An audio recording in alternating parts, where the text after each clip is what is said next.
ഉദ്ഘാടനത്തിന് വന്ന പോലെ വന്ന് നിൽക്കുന്നു ചങ്ങായി. ചങ്ങായി എന്തോ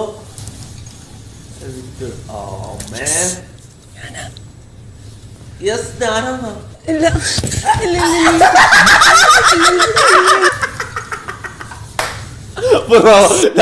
റിയാക്ഷൻ നോക്കിയാ നോക്കിയാ ആദ്യം വന്ന് വെച്ചു നോക്കിയാ അതിന് പെട്ടെന്ന് നോക്കിയാ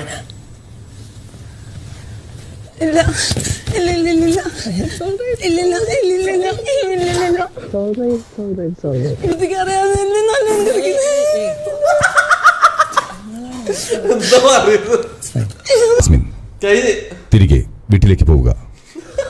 എന്തോ ഉപ്പ മോളോട് പറയുന്ന പോലെ അല്ലേ? ഉപ്പ മോളോട് എടാ കയറിപ്പോണേ മൈരിമായി സമയായി ഉള്ളി കയറിപ്പോണേന്ന് ഉപ്പ പറയുന്നല്ലേ. ശരിക്കും ബിഗ് ബോസിന്റെ മോളാന്നാണ് ഇവള്.